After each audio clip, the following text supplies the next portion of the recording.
Assalamualaikum semuanya. Selamat datang di channel kami. Semoga kalian semua senantiasa diberikan sehat dan diberikan rizki yang barokah. Amin ya rabbal alamin. Pada masanya, Abu Nawas terkenal sebagai tokoh terpandang, sekaligus ia juga terkenal sebagai orang alim dalam bidang agamanya. Tak begitu mengherankan jika Abu Nawas mempunyai murid yang tidak sedikit. Di antara sekian banyak santrinya, ada satu orang santri yang selalu menanyakan mengapa Abu Nawas mengatakan begini dan begitu. Suatu ketika, ada 3 orang tamu bertanya kepada Abu Nawas dengan pertanyaan yang sama. Orang pertama pun mulai mengajukan pertanyaan. Manakah yang lebih utama, orang yang mengerjakan perkara dosa besar atau orang yang mengerjakan perkara dosa kecil? Orang yang mengerjakan perkara dosa kecil, jawab Abu Nawas. Mengapa demikian? Kata orang pertama. Sebab kemungkinan diampuni dosanya itu sangat lebih mudah, kata Abu Nawas. Orang pertama merasa puas dengan jawaban Abu Nawas karena ia memang yakin begitu. Orang kedua pun mengajukan pertanyaan yang sama. Manakah yang lebih utama, orang yang mengerjakan perkara dosa besar atau orang yang mengerjakan perkara dosa kecil? Orang yang tidak melakukan perkara keduanya, jawab Abu Nawas. Mengapa begitu, wahai Abu Nawas? Kata orang kedua. Dengan tidak melakukan perkara dosa keduanya, maka kita terbebas dari belenggu dosa, ujar Abu Nawas. Orang kedua langsung bisa memahami jawaban daripada Abu Nawas. Dan orang ketiga pun mengajukan pertanyaan yang sama. Manakah yang lebih utama, orang mengerjakan perkara dosa besar atau orang yang mengerjakan perkara dosa kecil? Ia sangat jelas orang yang melakukan perkara dosa besar, jawab Abu Nawas. Mengapa seperti itu, Abu Nawas? Kata orang ketiga. Sebab pintu rahmat pengampunannya Allah itu jauh lebih besar ketimbang pintu murkanya Allah, jawab Abu Nawas.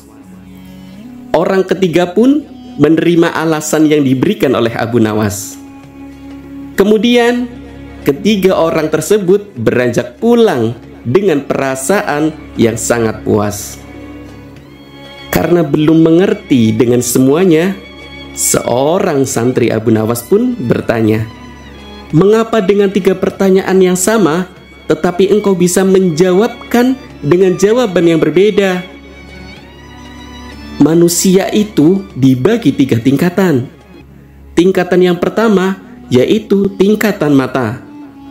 Tingkatan yang kedua yaitu tingkatan otak. Dan tingkatan yang ketiga yaitu tingkatan hati. Apakah yang dimaksud dengan tingkatan mata itu, wahai Abu Nawas?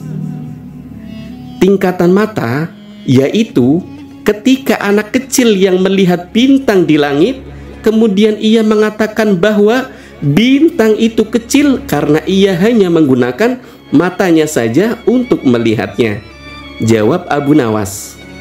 Lalu apakah yang dimaksud dengan tingkatan otak itu, wahai Abu Nawas? Santri bertanya kembali kepada Abu Nawas. Tingkatan otak yaitu ketika orang pandai yang melihat bintang di langit, lalu ia mengatakan bahwa bintang itu besar karena ia memiliki ilmu pengetahuan, ujar Abu Nawas. Dan yang terakhir, apakah yang dimaksud dengan tingkatan hati itu? Tanya santri Abu Nawas dengan tambah penasaran. Tingkatan hati yaitu tatkala orang pandai dan faham melihat bintang di langit, ia tetap mengatakan bahwa bintang itu kecil, walaupun sebenarnya ia tahu bahwa bintang itu sangat besar. Karena bagi orang yang sudah faham, tidak ada sesuatu yang lebih agung jika dibandingkan dengan maha luhurnya Allah Subhanahu wa Ta'ala. Kini santri Abu Nawas pun sudah mengerti kalau pertanyaan yang diajukan sama, tetapi bisa menghasilkan jawaban yang berbeda-beda. Lalu ia bertanya lagi, "Wahai guru, mungkinkah manusia bisa mengelabui Tuhan?" "Tentu mungkin," jawab Abu Nawas. "Bagaimana caranya, wahai guru?" tanya santri sambil ingin tahu. "Dengan merayunya melalui pujian-pujian," kata Abu Nawas. "Ajarkanlah kepada kami, wahai Abu Nawas, gimana caranya memanjatkan puji-pujian tersebut?" pinta santri Abu Nawas. Doa itu adalah, "Ilahi las tulil firdaus si ahla